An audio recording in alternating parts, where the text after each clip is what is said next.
public school in New England is taking a different approach to teaching, immersing students in an unusually comprehensive science curriculum that emphasizes problem solving. Special correspondent John Talenko of Learning Matters, which produces education stories for the NewsHour, has our story.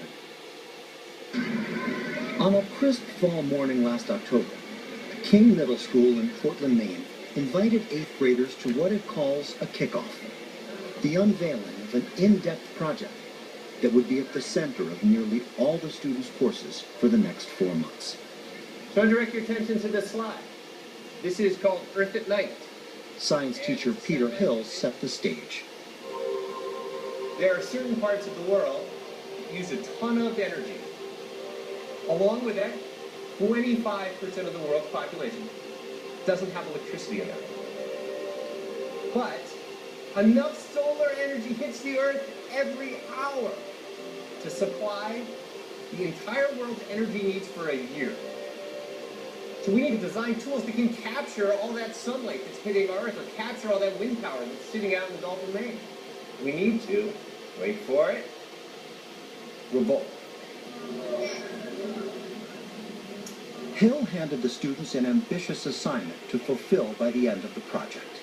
You're going to create a device that captures natural energy and transforms it into something that's useful for people in some part of the world. I was like, I can't do that. Taking all this in was Leva Pierce. That's way too much. I don't know the first thing about electricity. I don't know the first thing about windmills. I am totally gonna fail. I was like, there's no way that's gonna happen. Emma Schwartz. First of all, I can't build anything, and I've never handled a screwdriver in my entire life, or an electric drill. Like, this isn't gonna work. So I want you to think about the big picture here. Projects that take students into uncharted territory are at the heart of teaching and learning at King. Though it's a regular public school, this approach, called expeditionary learning, is unusual, but could be just the kind of education students need in a rapidly changing world. This expedition began with a design challenge. We're building robots that are made to collect resources, which are ping pong balls. Nat Youngren and his classmates were building their robots from kits that allow for an almost infinite number of possibilities. You can do whatever you want to make them do this, but they have to be able to go out, get ping pong balls, and bring them back. I made mine completely sound controlled, so you can control it to turn and move back to your base. This one has to be much longer. Working in teams, students spent 4 weeks perfecting their robots in a class called Tech Ed. Gus Goodwin is the teacher.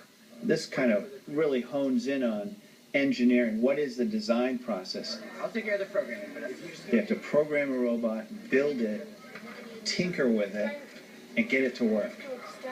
Leva Pierce, who at the kickoff had feared failing, seemed to embrace robotics. We've made this wide thing that when it goes forward, it will catch the balls. It's pretty hard. We got two. Let's go, chipmunks, let's go. Let's go, chipmunks, let's go. Just before Thanksgiving, students put their creations to the test at a school competition dubbed Robo-Wars. Get set, go. Nat Youngren's robot started well enough and stalled. The room was too noisy for its sound controls. As for Leva Pierce, her team finished second. The objective for all the students was that this activity would somehow bring them closer to designing an energy-generating device of their own. the robot competition was really successful. Kids are really, I think they've internalized the design process. They know it's an ongoing process. They know they need to engineer their designs and constantly revise and get feedback, and so we're on our way.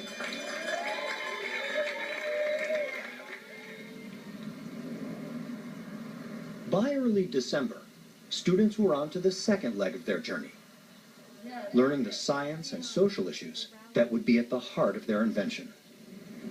And the path teachers chose to take students there, an 8-week-long interdisciplinary study of wind power. Science teacher Peter Hill. We started with a wind turbine. How do these things create electricity? And we took apart a motor. And we said, well, there's magnets and wires in here.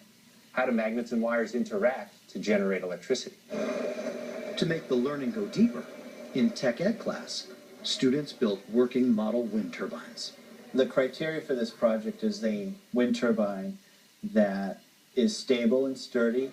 It has to generate at least 1 volt of electricity. And the other piece is we want it to be creative, outrageous, ingenious, and inspirational. The politics of wind power was the subject in social studies. Emma Schwartz. The point is to find a place where it would be good or possible to have a wind turbine. See what the environmental impacts might be if there's a bunch of huge turbines in the area. You get those discussions around what is the sense of place and what is scenic beauty and how do you alleviate that issue. Let's see where you are. Next, Mark Jervis's students will argue for their turbine in a persuasive essay addressed to local officials. But for their life-improving invention, students would need to know about faraway places. In English class, they read The Boy Who Harnessed the Wind, the autobiography of William Kamkwamba of Malawi, Africa. He managed to build a big wind turbine, power his house, and he did it all with a book and some trash. They went through this awful famine, and that was really shocking to me that he can go through that and still have hope. I think that was a really big theme in the book. If you really just try and you don't really stop, no matter what's in your way, you'll eventually get there. Inspired by the book, students like Leva Pierce pushed ahead with their own model wind turbines. I had a lot of struggles with my turbine, and I said, you know what? I'm going to make this generate more than a volt. So I made a whole new set of blades. That worked a lot better. But then I heard about other people that were getting oh, I heard you got 6 volts. And I was like, oh, gotta get more than that. After 8 weeks and 3 new sets of blades, Leva and her classmates' wind turbines were finally ready. And King Middle School staged another competition. The more I got into it, the more I just couldn't stop. I was steadily increasing, which is really, really good. Each turbine's electrical output was captured by a computer. Leva's topped out at 5.9 volts. In the team competition, And when the final tallies were announced, give it up for the winners, Lobsters. her team finished first.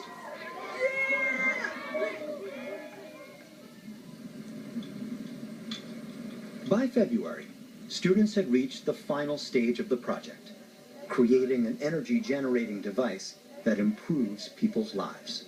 As a team of teachers, we brainstormed, what are 10 things that really need to get solved in the world?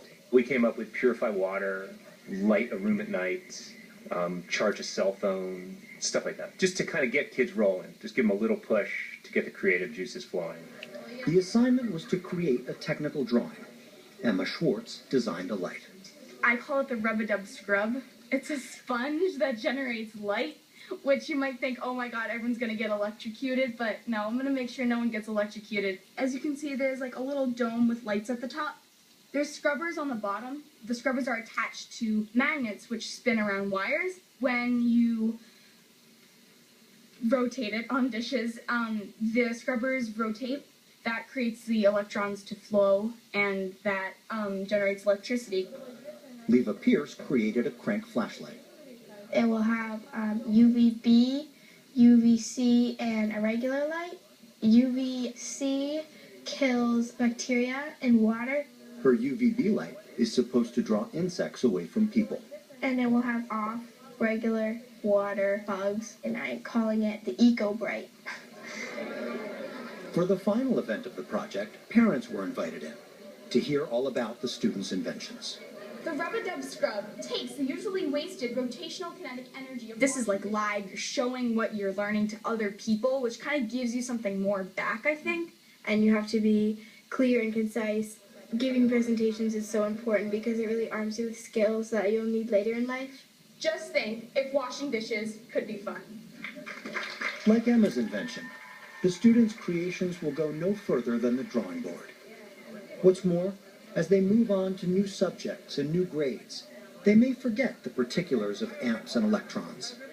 But some things they will remember. Through this expedition, I have learned how to communicate with other people to make something happen. And I think that's what changed me most. Before this expedition, I kind of always thought of myself as I'm good at writing and I'm good at reading, and that's what I'm good at.